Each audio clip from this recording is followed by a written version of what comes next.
Hi everyone, welcome back to Meghan and Harry Tales, hosted by yours truly, Adrian.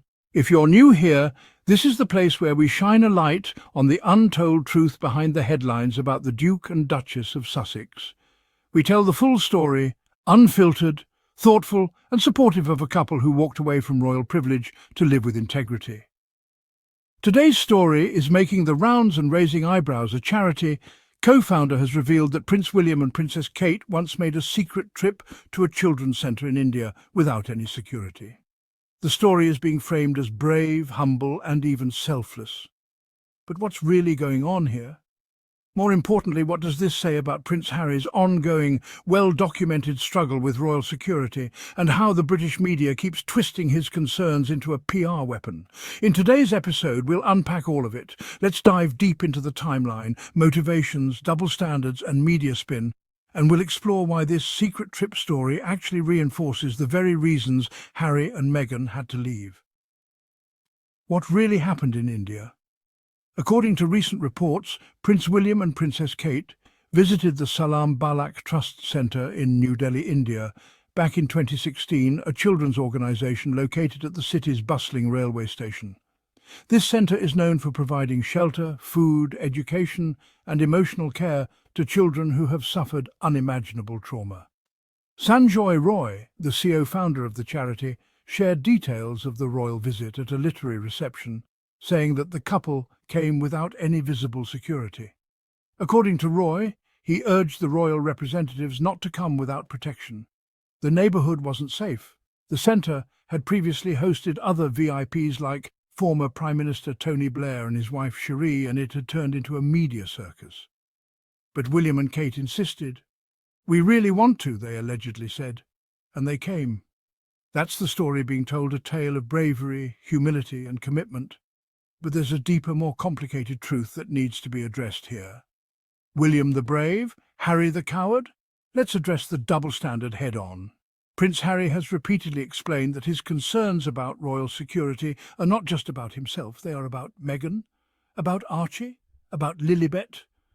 He said in no uncertain terms during his BBC interview, "I can't see a world in which I would bring my wife and children back to the UK at this point." Why? Because he no longer has access to taxpayer-funded police protection, and his request to pay for that protection out of pocket was denied by the British government. Let's pause here. Harry isn't asking for favours. He's asking to pay for security. He wants to keep his family safe in a country where he was born, where his mother died, and where the British press continues to stoke hatred and invasion of privacy against his wife and children. But when this story about William and Kate in India breaks what is the spin, look how courageous William and Kate are. See how dedicated they are to duty. Why can't Harry be more like them? Do you see the problem? Who controls the narrative? One of the central struggles Harry and Meghan have faced since stepping down as senior royals is the war of perception. The royal institution, often described as the firm, controls the narrative. With the help of the British tabloid press and royal rota system, they decide who looks like a hero and who becomes the villain. William and Kate choosing to visit a vulnerable population without security is risky, yes, but it's framed as noble. Harry choosing to prioritise his family's safety? That's spun as dramatic, paranoid, even selfish. Think about that for a moment. Why are William and Kate's choices always interpreted through a lens of virtue, while Harry's similar or even more careful actions are deemed suspect? Could it be that this isn't about the actions at all, but rather the institution's desire to control its golden narrative? Here's something that rarely gets explained in the media.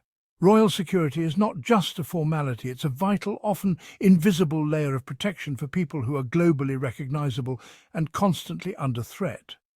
When Prince Harry and Meghan left their roles as working royals, they lost their security detail.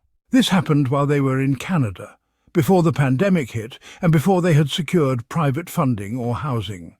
Harry said in their Netflix documentary, "They just cut us off. I was born into this, how could they just cut us off?" And despite being a decorated military veteran and the son of a future king, his concerns were dismissed.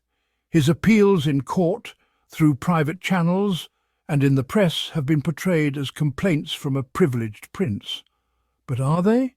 Or is this a man trying to protect his wife and children from the same kind of institutional neglect that allowed his mother to die in a high-speed chase while fleeing paparazzi? The British press often dismisses this as paranoia. But is it? Now let's talk about trauma, because it matters. Prince Harry is not just being cautious, he is operating from lived experience. He was 12 years old when his mother, Princess Diana, died in a car crash in Paris, chased by paparazzi with zero regard for human life. He walked behind her coffin. He grew up with the trauma of watching the British press destroy his mother and then try to do the same to his wife.